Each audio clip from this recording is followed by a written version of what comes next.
तो दोस्तों आज बजट अनाउंस हो चुका है और जैसे कि एक्सपेक्टेशन थी, बिल्कुल एक्सपेक्टेशन के हिसाब से बजट अनाउंस हुआ है जिसमें मिडिल क्लास के लिए पर्टिकुलरली कुछ नहीं रखा गया है। ऑब्वियसली नहीं रखा जाना था क्योंकि इलेक्शन कोई आसपास नहीं आ रहे हैं। इलेक्शन आएंगे तो 50,000 लाख रुपए का कुछ दे दिया जाएगा जिसमें मिडिल क्लास खुश हो जाता है। तो अभी इस बजट में तो फिलहाल कुछ भी मेजर अनाउंसमेंट अच्छे सेंस में मिडिल क्लास के लिए नहीं हुई है। लेकिन आज मैंने बजट देखते हुए एक बहुत बढ़िया चीज सीखी है।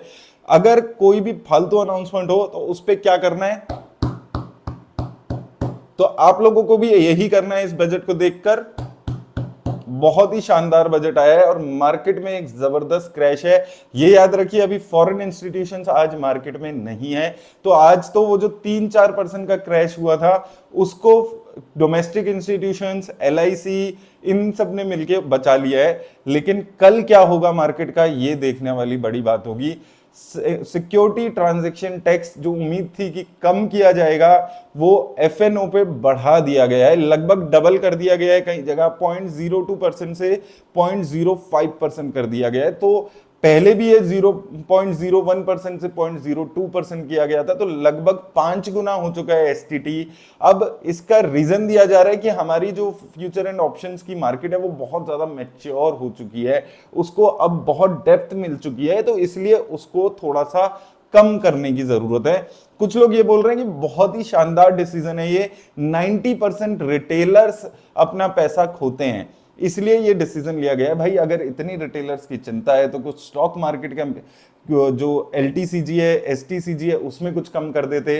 जो हम डबल टैक्स देते हैं, पहले हम एसटीटी देते हैं, फिर उसके बाद हम ब्रोकरेज देते हैं, उसके बाद हम अपने प्रॉफिट पे टैक्स देते हैं, उसमें से कुछ कटौती कर देते हैं। लेकिन वैसा कुछ भी होते हुए नजर नहीं आया है, क्योंकि अगर मिडिल क्लास को कुछ दे दिया जाता तो फ्रीबीज कैसे बांटे जाएंगे और इलेक्शंस कैसे जीते जाएंगे।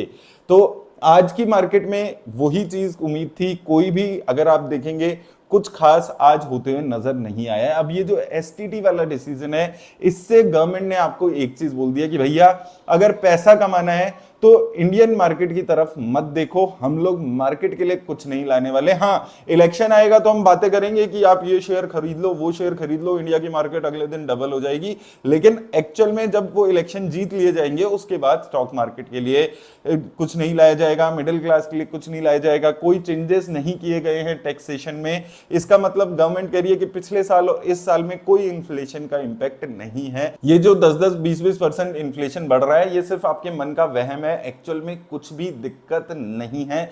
जितना टैक्स पिछली बार पे किया था उतना ही अब पे कर देना उसी इनकम पे, यानी कि 12 लाख रुपए पिछली बार भी बहुत था, इस बार भी बहुत है। तो बहुत ही बेकार बजट यहां पर आया है, कुछ खास इसमें नहीं है। मिडिल क्लास के लिए तो बिल्कुल ही कुछ नहीं है, क्योंकि मैंने कल भी आपको बोला था कि कोई एक्सपेक्टेशन नहीं रखनी है। वो जो बजट में अनाउंसमेंट होती है वो इलेक्शंस में अब अनाउंसमेंट हो जाती है ऑलरेडी, कि ये मुफ्त में बांटा जाएगा, वो मुफ्त में बांटा जाएगा, और वो सारी चीजें होती हुई नजर आई है। तो बजट के लिए कुछ पैसा ही नहीं बचेगा।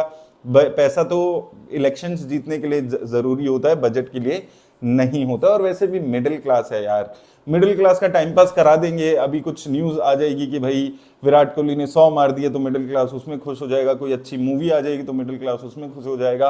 तो मिडिल क्लास है, वैसे भी देने की क्या जरूरत है इसको, अभी उसके बिना भी काम चल जाता है जब, तो क्या बांट के कुछ करेंगे। तो बहुत ही एक्सपेक्टेशन के हिसाब से जीरो एक्सपेक्टेशन थी कि कुछ खास इसमें आने वाला है। लेकिन कमाल की बात क्या है कि जीरो एक्सपेक्टेशन के बाद भी यहां पर डिसअपॉइंटमेंट मिली है, क्योंकि एसटीटी बढ़ा दिया गया है।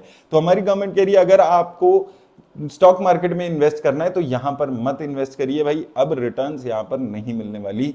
बाकी सारी चीजों के बाद अब हम स्टॉक मार्केट में हमला कर रहे हैं। अब यहां पर पहले हमने टैक्स बढ़ाया था, अब हम एसटीटीपी की बात कर रहे हैं। अब देखिए एसटीटीपी का बढ़ने का मतलब क्या है। आपको ये लग रहा है कि रिटेलर्स के लिए फ्यूचर एंड ऑप्शंस होती है, नहीं, मार्केट को लिक्विडिटी प्रोवाइड करता है future and options. Foreign institutions आके फ्यूचर एंड ऑप्शंस में अपने आप को हेज करते हैं। बड़े इंस्टीट्यूशंस, बड़े इन्वेस्टर्स ऑप्शंस को सेल करके लिक्विडिटी प्रोवाइड करते हैं। जो मार्केट इतना ज्यादा मूव होता है 1-2% का, वो फॉरेन एफएनओ की वजह से वो होता है। और आप एफएनओ पे ही अब हमला करने लगे हो। आपको हर चीज चोरी लग रही है, आपको लग रहा है हर कोई इसमें चोर है, हर कोई पैसा कमा रहा है। जो पैसा कमा रहा है उसको कहीं ना कहीं से हम उससे पैसा ले लें।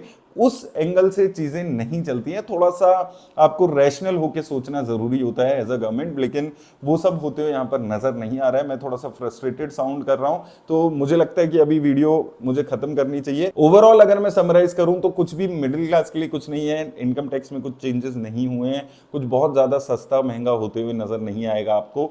यहाँ पर जीएसटी के ऑलरेडी बेनिफिट्स दे चुके हैं, पिछले बार इनकम टैक्स का हो चुका है, तो इस बार ही वो सब एंगल से बजट बहुत ही डिसअपॉइंटिंग रहा है। तो वो सब चीजें आपको समझनी है। स्टॉक मार्केट के लिए डिसअपॉइंटमेंट है कि मार्केट में सरकार का सपोर्ट नहीं मिल रहा है। मार्केट को जो सपोर्ट मिलना चाहिए, 1-1.5 साल से रिजल्ट हमारे खराब चल रहे हैं, वो सब सपोर्ट मिलना चाहिए था, उस पर कोई डिस्कशन नहीं है।